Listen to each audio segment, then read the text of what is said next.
How you doing? My name is Peter. My name is Lori.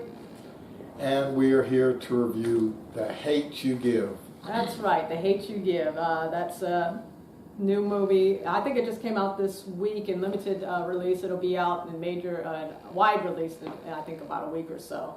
Right. We were lucky enough. I had a friend who was able to give me some free screening passes before the movie came out, which was cool. And one of the cool things about living in LA, I think. Mm-hmm. So it was awesome. Thank you, Victor. So. All right, Vic. All right. So, what do you want to start on this movie? And let me read the description of it. So, it's about Star Carter is constantly switching between two worlds: the poor, mostly black neighborhood where she lives, and the wealthy, mostly white neighborhood where she goes to a prep school. The uneasy balance between these worlds is soon shattered when she witnesses a fatal shooting of her childhood best friend at the hands of a police officer. Facing pressures from all sides of the community, Star must find her voice to decide to stand up for what's right. So this was a very timely movie in terms of what's going on today with the police shootings of unarmed black men, and that is the focus of this movie. Well, the focus of this movie is the character of Star, and that's played by, and now I don't have my notes, Amandla Stenberg, or Stenberg. Sorry if I mispronounced her name. And I remember her, she was in the Hunger Games and played Rue. Right. So, anyway, what do you want to give some of your impressions of the film? Yeah, well, first off, even though it's pretty much a black ensemble, this movie crosses all races, I think. Yeah, excuse me for leaning over there. There is, although they're tackling pretty much one subject, like all subjects, it has its hand in other surrounding things.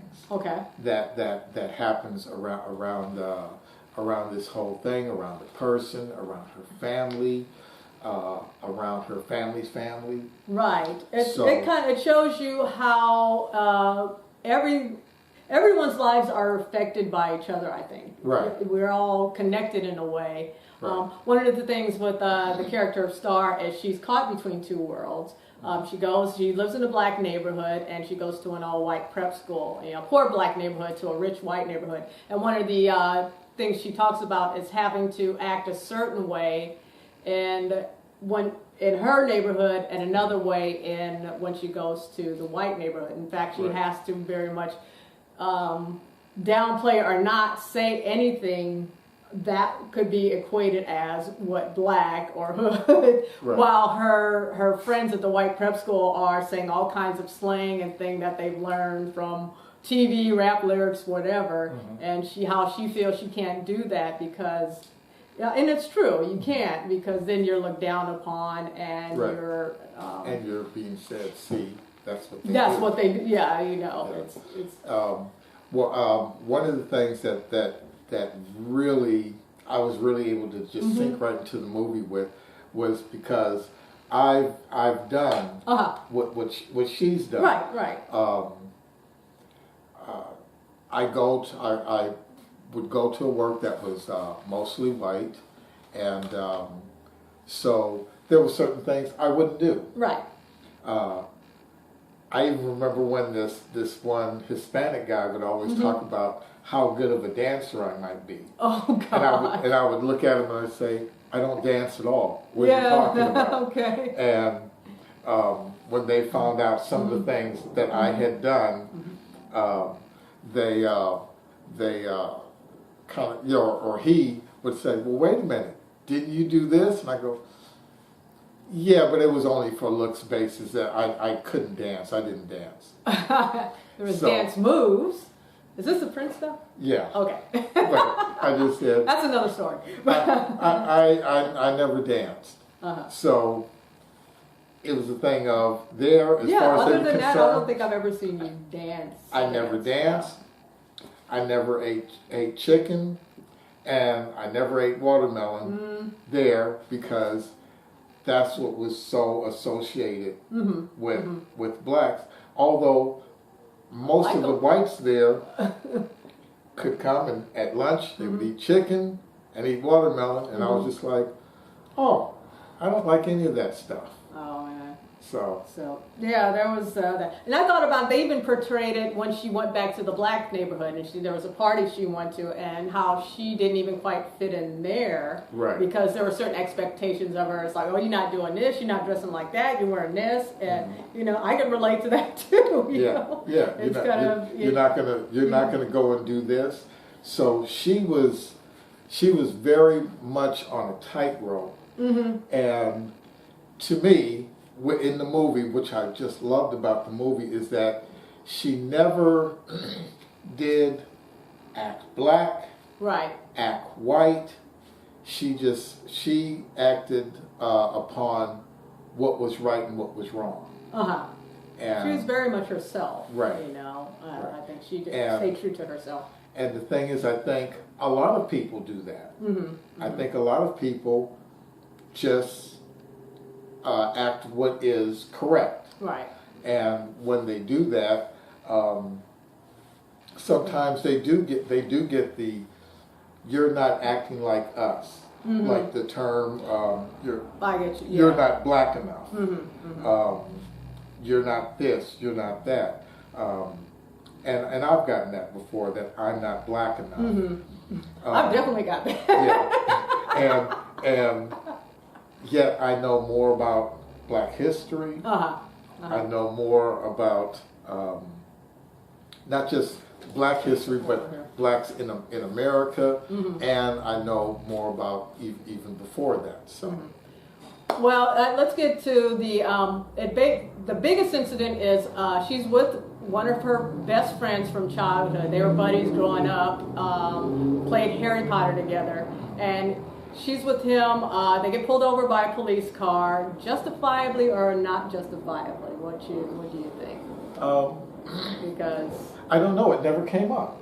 It didn't. Well, the officer did say he pulled them over for illegally changing lanes, which they did. Right. But the whole point is that executionable by death. That's something like. And he at one point he's a little antagonized with the police officers, which if you. Well, see here. Well, here's the thing that I really loved about that is that they showed the right and the wrong things that are done within a stop. By both, yeah. One of the big points in the movie is her dad in the beginning pulls her and her siblings when they're really young and gives them the talk about how to act when the police pull over. So, right. Yeah. Right. Which I don't ever remember getting that talk. No. But I learned what to do from Richard Pryor. Okay. From his comedy album. So it was so funny the first time I was ever pulled over by a cop. It actually wasn't even pulled over. My cousin and I was just sitting in front of his house in my car, and police came behind us, and we both put our hands on the dashboard and we said, okay, here we come. When he came to the door, he said, "You have any ID?" I said, "Yes." And then he goes, "Can I see it?" And I did the Richard Pryor. I am reaching into my pocket to get my ID. So it was kind of comical in a way, but the movie, I thought, showed a great deal of here's what you shouldn't do, and here's what the officers have to deal with, and then it also shows here's what black people have to deal with. Yeah. You know, and I shouldn't just say black, because I know just from friends that I've had that both Hispanics and white get this same kind of treatment a lot of times.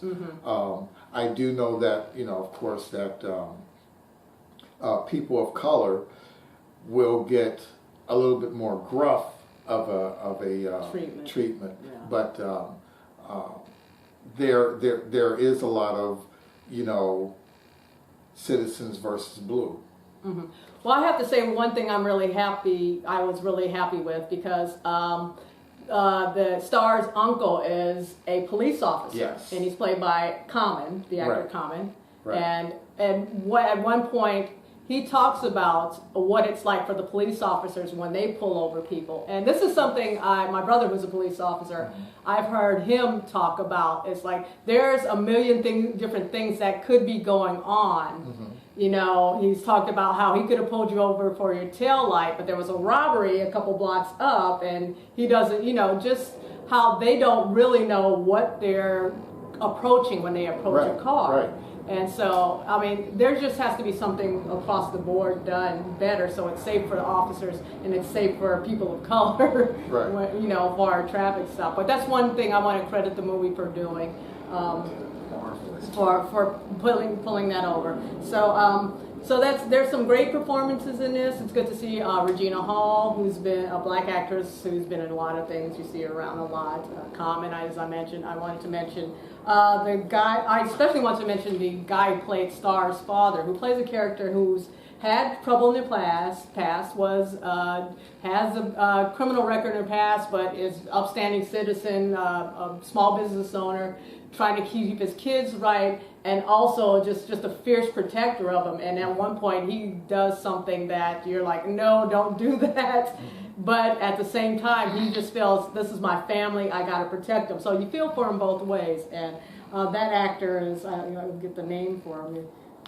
Well, I definitely wanted to say that for me, this was Common's best role, his best work to date. Okay. Because he seemingly always kind of put in the background. He's never a lead character. I don't know if that's something that Common wants, or if it's just happenstance as him being an actor. But Common, you did a fantastic job, and the lines you delivered as a police officer to let us in the audience know that there are things that as an officer we deal with, and here are the things we deal with.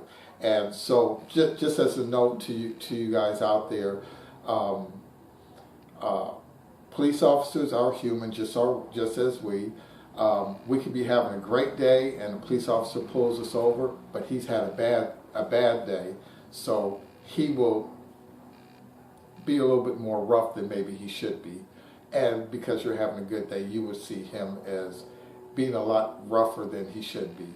And the same can go the other way, where an officer could be having a great day. He's just pulling you over to let you know you have a busted taillight or something, and he's not going to even give you a ticket, but you caused the ticket because you are angry. You've just had a bad day for whatever reason. Maybe it's your kids, your spouse, whoever. You've just had a bad day, and you don't want to create a situation. I would just say, it was Russell Hornsby, who was, I recognized him, I couldn't figure out where I saw him before, but he was in Fences last year with Denzel Washington playing his son. Fantastic. And Anthony Mackie is in this, who I kept calling Falcon, because he plays probably the bad guy in this thing, if there is any. Yes. Which was kind of hard. It took me a while to kind of accept him as that, but by the end of the movie, he had earned it. Let's see. I also wanted to mention Dominique Fishback, who's on a TV show on HBO called The Deuce, and she's great on that. And when she popped up on here, I was like, wait, she's familiar. Why? I was like, oh, that's her from that show. And just a completely different character. She's a really good actress, and someone to look out for. So this movie, I thought this movie could be another Boys in the Hood, and I say that in a mixed sort of way, because I think there was some of the movie that felt a little bit like a TV movie to me, and then it has some really extremely powerful moments as well. And Boys in the Hood was like that to me. It was mainly a okay movie about an important, powerful subject. And I kind of feel that way about this in terms of the technical level. There's certain things, sometimes it feels like it's a little lower budget and things like that. So I thought it'll be interesting to see how audience react to this movie. I mean, I think people should go out and see it. It's an important subject matter. It's an important take on it. It gives you points of view that you may not have considered. So I think it's important in that respect. So. Yeah, I thought this movie took hold right in the beginning and didn't let you go to the end. And after it was over with, you kind of had to take a deep breath. Yeah. Because the movie, like I said, what I really liked about the movie, although it seemed to be going in one direction for a while, when it starts to kind of go back and do its flashbacks and saying, here's what went on, here's what went on. Look at this person's face. Look at that person's face. I thought it told. The movie told a whole lot, and it is definitely a teaching moment. Yeah. Please, whether you're white, black, Asian, Hispanic, whoever, go see this movie, because at the end you can go to dinner, go home, whatever you want to do. There is a teaching moment. There's something everybody can learn from this movie. Yes. In fact, wow. When I got the passes, it was from my friend who said it just enlightened him so much to a lot. He said everybody should go see this, so he wanted to share, to make sure people want to see this movie. So, Right. So, anything else? You wanted to add, because you just mentioned something, and I thought, well, this was based on a young adult novel too, and I think from my standpoint that might have been some of the between the powerful and the lightweight moments, because its original audiences was a younger crowd. I think that kind of affects it, as a movie for an all ages audience, and directed by George Tillman, who directed the movie Soul Food from so many years ago, and did the TV show, and has directed a lot of TV since then. So anything? I also thought about there's Sabrina Carpenter, who's a singer actress. Not familiar with her, but she played the white girl at the prep school who becomes like I just thought, I was like, oh, that's a thankless role, because she has to take the brunt. She pretty much takes the brunt of all the kind of hatred and the anger. The anger, the hatred. I mean, she plays probably the most racist role in the movie. I mean, that attitude, unintentionally, but Very just people who are so cut off from the experience of others that they can't understand it. And that's one of this movie, I think, can reach people who are in that position, hopefully, to enlighten them to how difficult it can be being the minority and being treated as such, So, anything else to add? The only thing I would add is that whoever you are, whichever side of the spectrum you land, if there is a side, you want to go and see this movie. And you definitely want to go see it in theater, because it is a movie that there are scenes that need to be on the big screen. But definitely, because it is so relatable, you don't want to wait till it comes on TV, Netflix, regular TV, whatever. You do want to go see this movie, because they do give you something to say. What do you think? Yeah. And believe me, the way the movie is portrayed, however you go in, it might not change your mind, and you may still say, well, this, and this. But I think it's such a good and powerful movie, because it can, even if it just moves your mind by 10%, that may be all that you need, to a say, better society. Yeah. Right. Okay. A much better society. So that's The Hate You Give. Don't go out and give any, and we out. We're out.